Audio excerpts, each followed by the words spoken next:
गई है। अम्मी या अब्बू ने मुझे क्यों नहीं जगाया?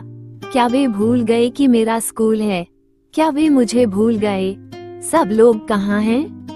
नूरैन, तुम खुद ही जाग गई, अम्मी कहती हैं। मैं उनके पास आकर बैठ जाती हूँ। सब इतने गंभीर क्यों हैं? और अम्मी, अब्बू, दादू और नानी सुबह टीवी क्यों देख रहे हैं? अम्मी, क्या आज रविवार है? मैं पूछती हूँ। अम्मी विज्ञान की शिक्षिका हैं और हम आमतौर पर साथ साथ स्कूल जाते हैं। नहीं नूरी, आज स्कूल बंद है, वे कहती हैं। ओह, मैं निराश होने का नाटक करते हुए कहती हूँ। मैं मन ही मन रोमांचित हूँ। मुझे लगता है मुझे वसीम के यहाँ खेलने जाना होगा, मैं कहती हूँ। वसीम और मैं दोनों ही दूसरी कक्षा में हैं, लेकिन अलग अलग कक्षाओं में। हम बचपन से ही पड़ोसी हैं। हमने कई छुट्टियाँ खेलते हुए, सेब के पेड़ों से झूलते हुए और गुलाब की झाड़ियों पर चिल्लाते हुए बिताई हैं, जब तक कि हमारे परिवार वाले हम पर चिल्लाने न लगें। हमने साथ मिलकर 14 खेलों का आविष्कार भी किया है। वह मेरा सबसे अच्छा दोस्त है और मेरा सबसे अच्छा प्रतियोगी भी। अब्बू मुझे थोड़ा दूध और चोचवा ब्रेड देते हैं। ब्रेड वसीम की फैमिली बेकरी से है। इसमें एक खास स्वाद है, किशमिश। मुझे ये बहुत पसंद है। नूरी, वसीम के पास जाने का कोई फायदा नहीं है, अब्बू कहते हैं। वो अपनी अम्मी के साथ कुछ दिनों के लिए जम्मू चले गए हैं। आज खबरें डरावनी लग रही हैं। नानी ने टीवी का वॉल्यूम बढ़ा दिया है। अम्मी, अब्बू, दादू और नानी अपनी खामोशी से बातें कर रहे हैं। अम्मी अपनी भौहें इतनी ऊपर उठाती हैं कि वे सवालिया निशान बन जाती हैं। अब्बू अपना सिर हिलाते हैं और होंठ बाहर निकालते हैं। दादू धीरे से कुछ अक्षर बोलते हैं, CURFEW। वे सभी चिंतित दिखते हैं। लेकिन वसीम जम्मू क्यों गया? कुछ दिन पहले स्कूल से वापस आते हुए वसीम ने कहा कि हम दोनों को साइकिल चलाना सीखना चाहिए। चलो 1 महीने में सीखते हैं और हम स्कूल दौड़कर जा सकते हैं। ठीक है। ओह, शायद वसीम अपने चचेरे भाई रफीक से साइकिल चलाना सीखने जम्मू गया था। मैं अब साइकिल चलाना कैसे सीख सकता था? तभी अब्बू ने कहा कि वो ऑफिस नहीं जाएगा। आज सड़क पर CRPF के ज्यादा गार्ड हैं, इसलिए मेरे संपादक ने कहा कि मैं घर से काम कर सकता हूँ। अब्बू ने कहा। अब्बू घर पर हैं, तो मुझे 1 सेकंड भी बर्बाद नहीं करना चाहिए।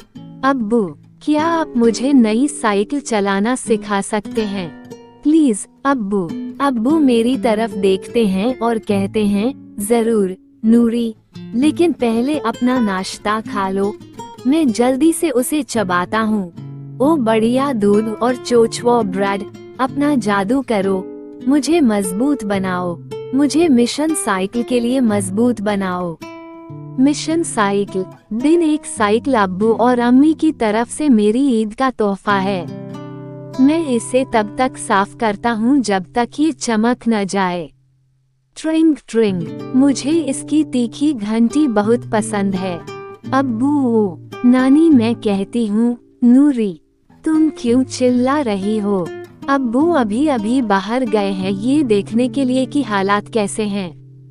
लेकिन अब्बू ने वादा किया था कि वह मुझे साइकिल चलाना सिखाएंगे। नानी अपने बगीचे के औजार एक तरफ रख देती हैं। ओह साइकिल, मैं तुम्हें सिखा सकती हूँ, वह कहती हैं। लेकिन नानी, क्या तुम साइकिल चलाना जानती भी हो? मैं पूछता हूँ। मैं अपने पूरे स्कूल में सबसे तेज साइकिल चालक था। नूरी, मेरी लड़की। अब अपने पैर पैडल पर रखो, सीधे उस दीवार को देखो और पैडल चलाना शुरू करो। मैं अपने सामने की दीवार पर देखता हूँ और पेड़ पर लगे उस एक आड़ू पर ध्यान केंद्रित करता हूँ। ध्यान, ध्यान, ध्यान। नानी कहाँ है? जैसे ही मैं पीछे देखने के लिए मुड़ता हूँ, धड़म, मुझे वह दीवार बिल्कुल भी नहीं दिखी। नानी दौड़ती हुई आई। नूरी, क्या तुम्हें चोट लगी है? मैंने पूछा, मुझे चोट नहीं लगी है, लेकिन मुझे अभी भी रोने का मन कर रहा है। साइकिल चलाना मुश्किल है नानी। बकवास, नानी ने कहा। उन्होंने मेरे माथे पर एक चुंबन दिया। साइकिल चलाने के बारे में आपको जो पहली बात याद रखनी है वह है आगे की ओर देखते रहना। दूसरी बात, गिरना ठीक है, इसी तरह आप सीखते हैं। मैं अपनी साइकिल पर वापस आ गया। दिन 2, अपने निशान पर, तैयार हो जाओ। तीसरा दिन साइकिल चलाने की प्रैक्टिस के बाद नानी और मैं सेब तोड़ते हैं। मैं बाहर सड़क पर नजर डालता हूँ, वहाँ कोई भी नहीं है। जब तुम्हारे अब्बू तुम्हारी उम्र के थे तो हमें इसी तरह घर के अंदर रहना पड़ता था, नानी कहती हैं। पता चला तब उन्होंने अम्मी और मासी को साइकिल चलाना सिखाया था।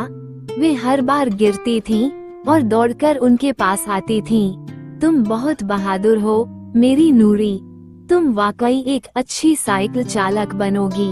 वसीम से तेज? मैं पूछता हूँ, सबसे तेज? दिन 4, नानी। ओहो, नानी सर्दियों के लिए छत पर सब्जियां सुखा रही हैं। अब मुझे साइकिल चलाने में कौन मदद करेगा?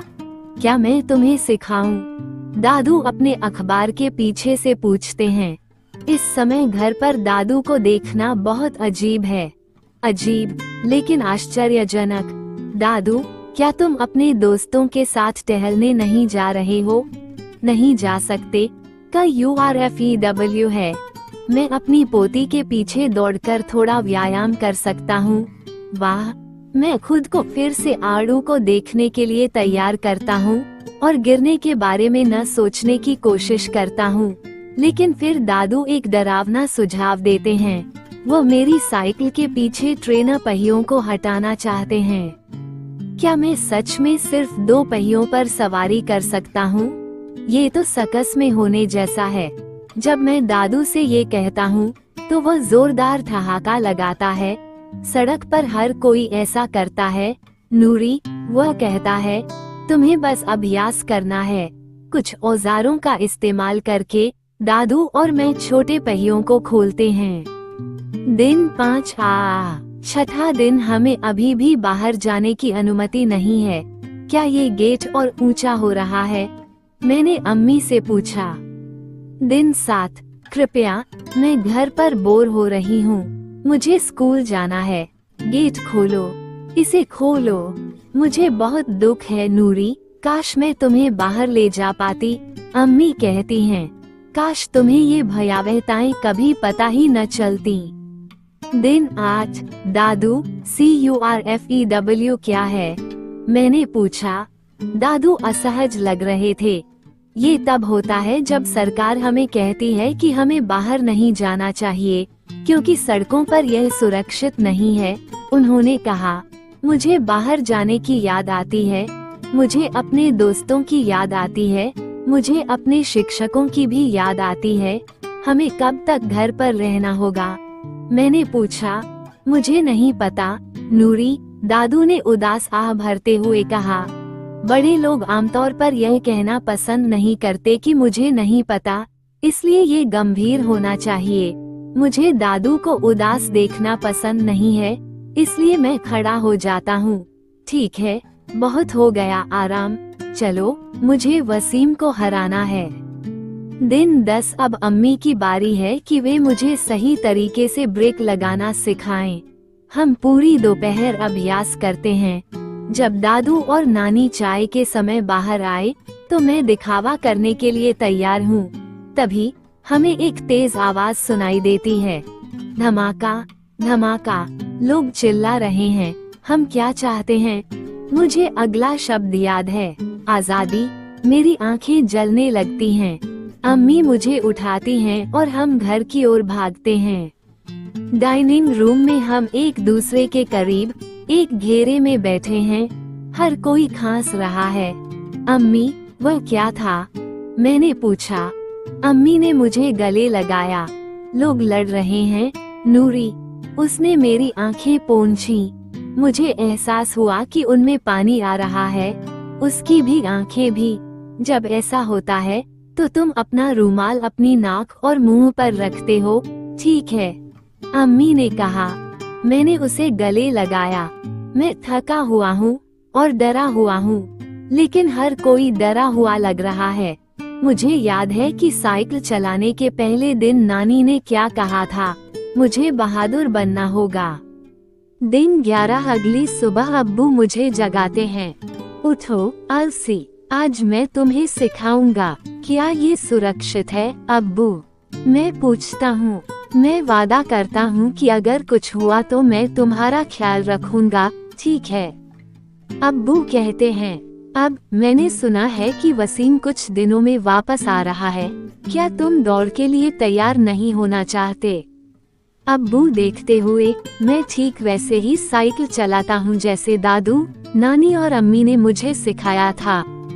मैं मुड़ना सीखता हूँ और अपने पैरों को जमीन पर रखे बिना 8 बनाता हूँ। जैसे ही मैं अकेले साइकिल चलाते चलाते उबने लगता हूँ, वसीम घर लौट आता है। आखिरकार अब्बू ने मुझे बताया कि सेना ने कुछ घंटों के लिए कर्फ्यू हटा लिया है और वसीम की अम्मी जल्दी से श्रीनगर वापस चली गईं। वसीम एक मुट्ठी भर चोचोर ब्रेड लेकर आया। मैंने उसे वह आलू दिया जिस पर मैंने मिशन साइकिल के दौरान ध्यान केंद्रित किया था। मैं ये देखकर बहुत खुश हूँ कि वह सुरक्षित है। जाओ अपनी साइकिल ले आओ वसीम, मैंने कहा। वसीम उदास दिखता है। मैंने इसे सड़क पर छोड़ दिया था और लड़ाई के दौरान मेरी साइकिल का आकार खराब हो गया। ओह बेचारा वसीम, अब हम मिशन साइकिल कैसे करेंगे? रुको, मेरे पास एक विचार है।